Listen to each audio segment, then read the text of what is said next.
की जय। अनिवर्चनीयम प्रेम स्वरूपम, प्रेम का जो स्वरूप है वो अनिवर्चनीय है। मूग स्वाद मूद स्वादन बता, गूंगे के स्वाद की तरह इसको कोई बता नहीं सकता। प्रकाशते क्वापि पात्र है, किसी बिरले को ही ये तत्व प्राप्त होता है। प्रेम गुण रहित है, कामना रहित है, प्रतिक्षण बढ़ता रहता है, विच्छेद रहित है। अर्थात अगर प्रेम हो गए ना तो उसका विच्छेद नहीं है। बोले भाई अब हमारा उनसे कोई संबंध नहीं है, इसका अर्थ है कि प्रेम था ही नहीं। उपनिषद ने एकदम साफ कहा है कि विच्छेद रहित है। प्रतिक्षण वर्धनम और विच्छिन्नम, ये विच्छेद नहीं होता। अगर प्रेम बन गया तो विच्छेद नहीं, और सूक्ष्म से भी अत्यंत सूक्ष्म है। भगवान पराशर नंदन के पुत्र श्री व्यास जी ने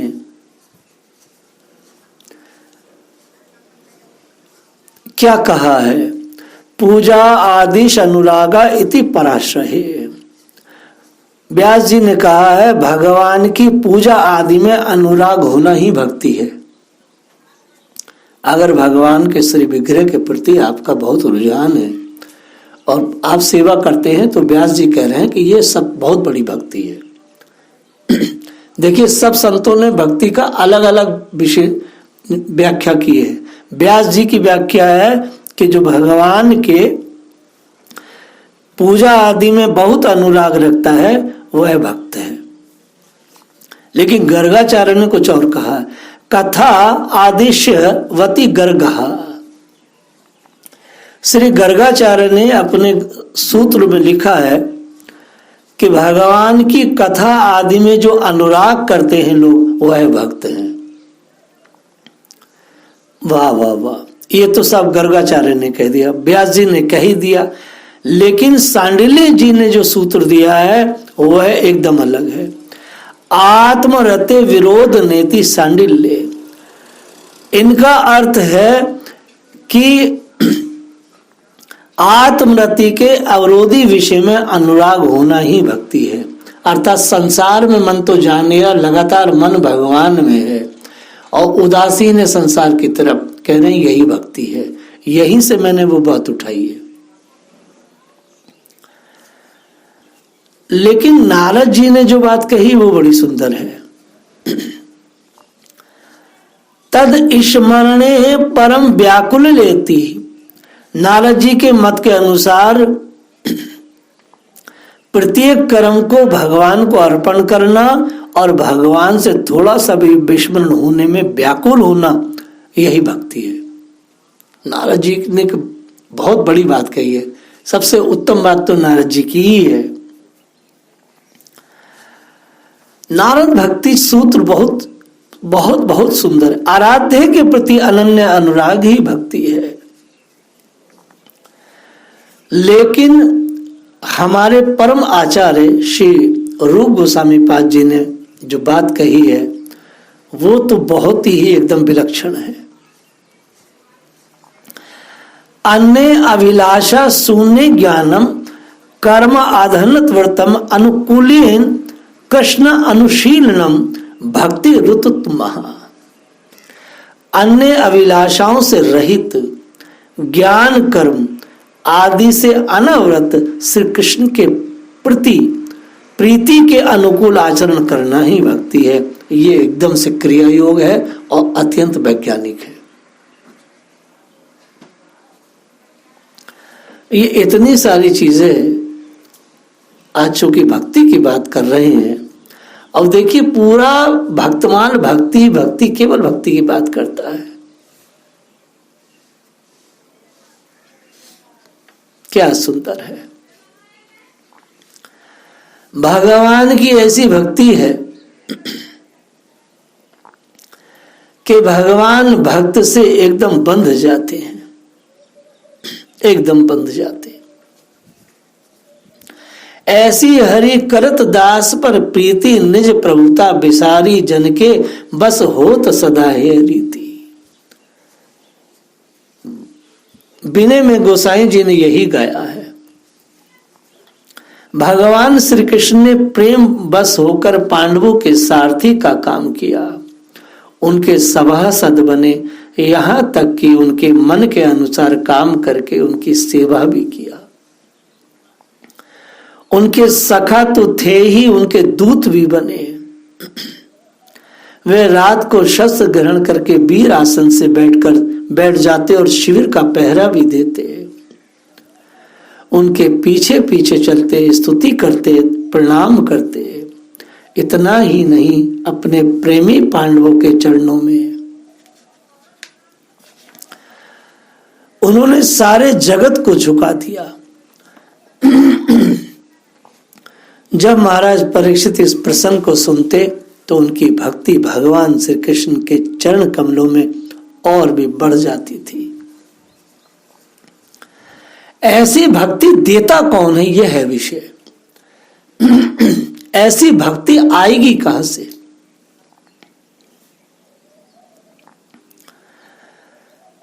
तो ऐसी भक्ति पद्म पुराण के भूमि खंड में एक बात आई है। सर्वेषामेवा लोकानां यथा सूर्य प्रकाश का, गुरु प्रकाश का तदच्छिष्यणां बुद्धिदानता। सर्वेषामेव लोकाम यथा सूर्य प्रकाश का। जैसे सूर्य संपूर्ण लोकों को प्रकाशित करते हैं, उसी प्रकार गुरु शिष्य को उत्तम बुद्धि देकर उनके अंतर जगत को प्रकाशित करते हैं। गुरु ही अंदर जा करके उसके हृदय में वह प्रकाश प्रकाशित करता है अपनी उत्तम वेदीय वाणी से।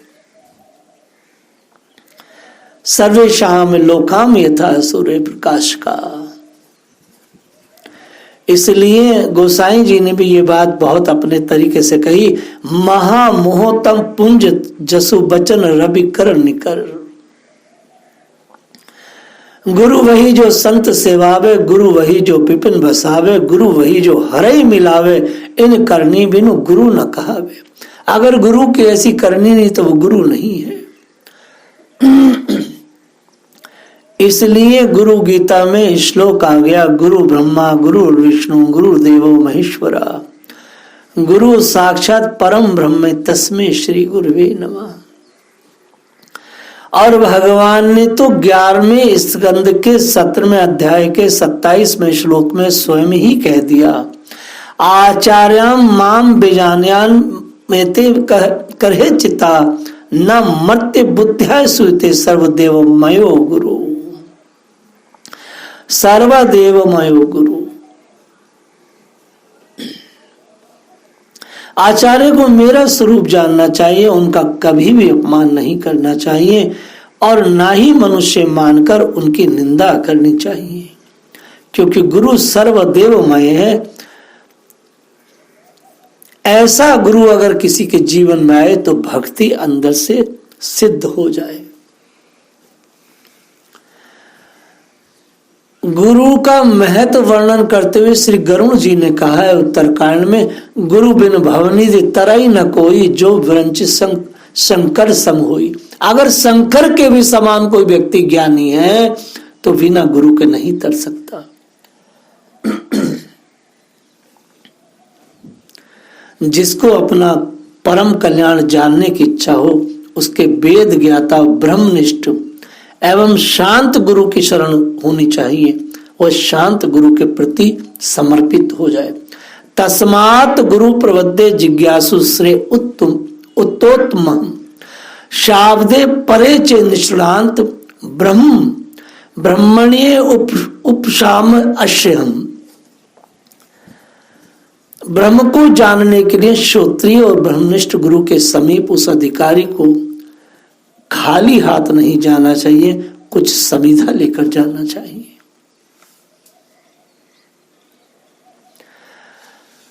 ऐसी भक्ति केवल और केवल तत्वज्ञानी गुरु के द्वारा ही हृदय में प्रकाशित हो सकती है।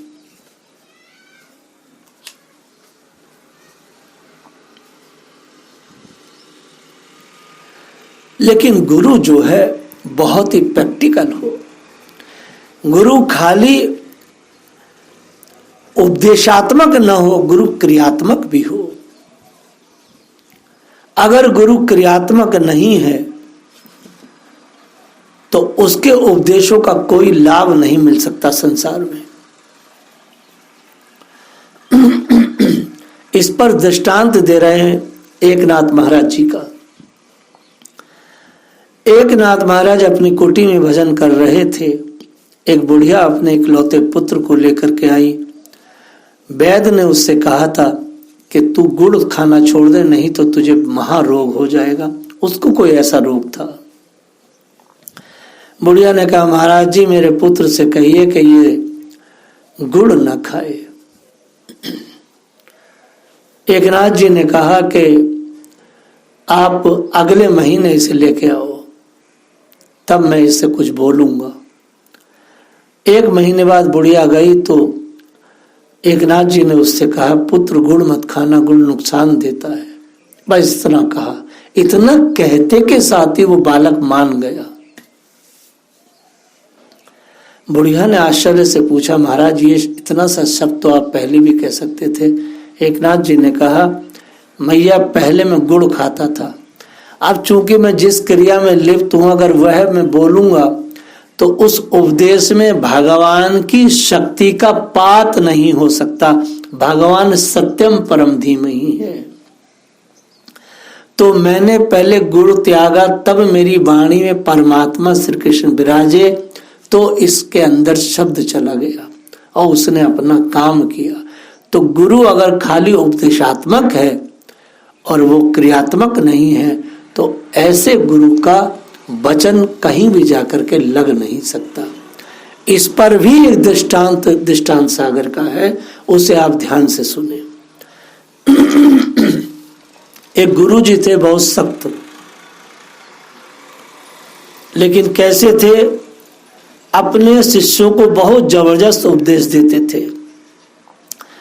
उपदेश भी ऐसा देते कि अगर कोई शिष्य जरा सा भी त्रुटि करता तो उसे सरेआम डांटते।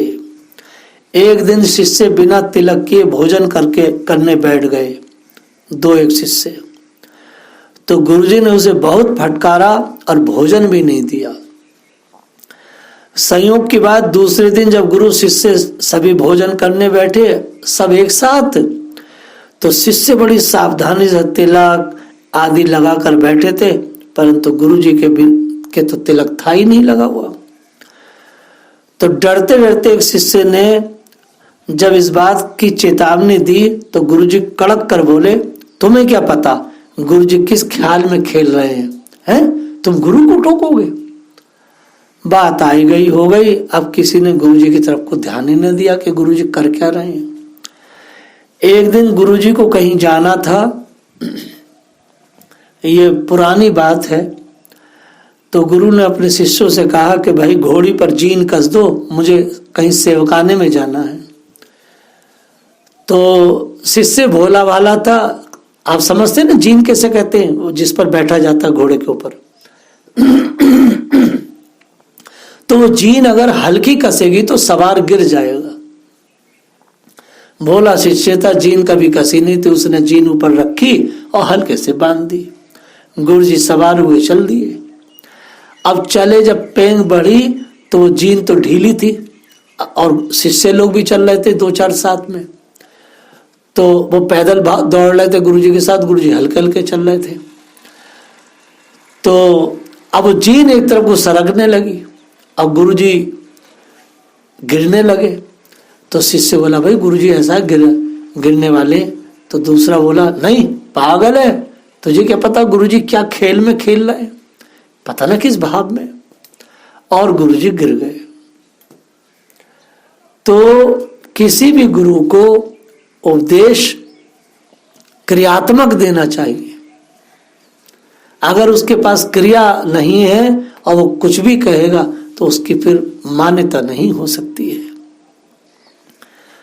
तो भक्ति जो प्रेम तत्व है, जो बहुत मधुर है, उसको आचार्य गुरुजनों के कृपा से ही हम अपनी छाती में रख सकते हैं।